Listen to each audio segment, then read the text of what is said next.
নমস্কার বন্ধুরা, হিন্দু দর্শন অরিজিনাল চ্যানেলে আপনাদেরকে আরও একবার স্বাগত জানাই। আজ আমি বাঙালির পদবীর উৎপত্তির ইতিহাস নিয়ে আলোচনা করব। বাঙালির পদবীর সংখ্যা এত বেশি যে এক ভিডিওতে তা সম্পূর্ণ করা সম্ভব নয়। আমি ধারাবাহিকভাবে বেশ কিছু পর্বে এই আলোচনা করব।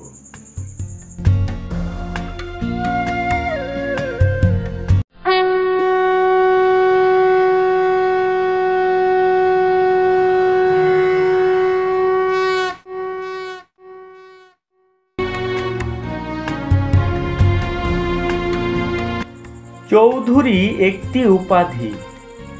চৌধুরী উপাধিটির উৎপত্তি নিয়ে দুটি মত পাওয়া যায়।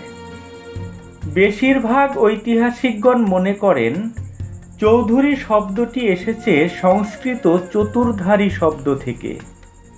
চতুর্ধারী কথাটির মানে হল চতুর্সীমানা যার অধীনে, অর্থাৎ চারদিক জুড়ে বিশাল ভূসম্পত্তি যার অধীনে তিনিই চৌধুরী।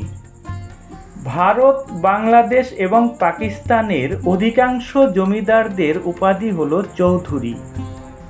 অন্য একটি মত হল মুঘল আমলে 1/4 রাজস্ব রেখে দেওয়ার অধিকার ছিল যাদের, তাদেরকে বলা হতো চৌতুহারি। আর এই চৌতুহারি শব্দ থেকেই চৌধুরী শব্দটি এসেছে বলে অনেকে মনে করেন। দে পদবীর লোকেরা যারা চৌধুরী উপাধি পেয়েছিলেন তারাই দে চৌধুরী। রায় পদবীর লোকেরা যারা চৌধুরী উপাধি পেয়েছিলেন তারাই রায় চৌধুরী। দাস পদবীর লোকেরা যারা চৌধুরী উপাধি পেয়েছিলেন তারাই দাস চৌধুরী। দত্ত পদবীর লোকেরা যারা চৌধুরী উপাধি পেয়েছিলেন তারাই দত্ত চৌধুরী।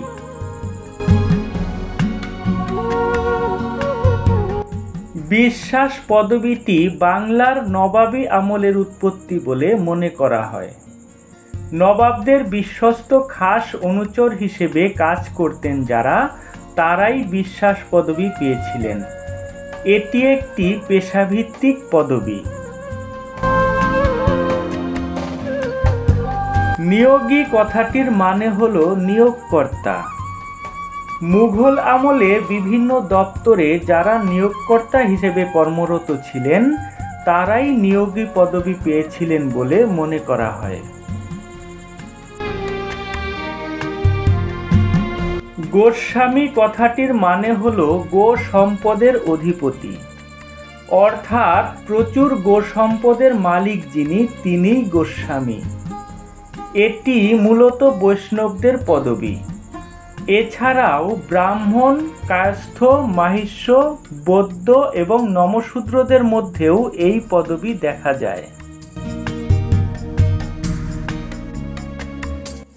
বটব্যাল পদবীটির উৎপত্তির সঠিক ইতিহাস পাওয়া যায় না, তবে অনেকে এটাকে বড়াল পদবীর আঞ্চলিক অপভ্রংশ বলে মনে করেন। বড়াল একটি স্থানভিত্তিক পদবী। অনেকে মনে করেন বটব্যালও তাই। কুণ্ডু কথাটির মানে হল জলাশয় বা খাদ। আগেকার দিনে যারা জলপথে ব্যবসা বাণিজ্য করতেন তারাই এই পদবী পেয়েছিলেন বলে মনে করা হয়।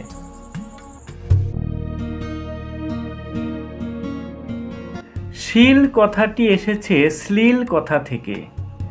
শ্লীল কথাটির মানে হলো সুন্দর।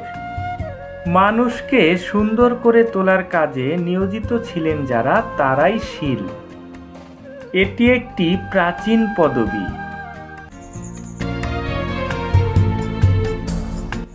উড়িষ্যা অঞ্চলের টোলের পণ্ডিতদেরকে বলা হতো মহান্ত। মহান্ত কথাটির মানে হলো জ্ঞানী ব্যক্তি। সেখান থেকেই এই উপাধিটি এসেছে বলে মনে করা হয়। তো বন্ধুরা, আজ এ পর্যন্তই। পরবর্তী এপিসোডে আরও কিছু পদবীর উৎপত্তি নিয়ে আলোচনা করব। আপনার যদি বিশেষ কোনো পদবি সম্পর্কে জানার আগ্রহ থাকে তাহলে কমেন্ট বক্সে লিখে জানান। পরের এপিসোডগুলিতে আমি সাধ্যমতো উত্তর দেবার চেষ্টা করব। ধন্যবাদ, নমস্কার।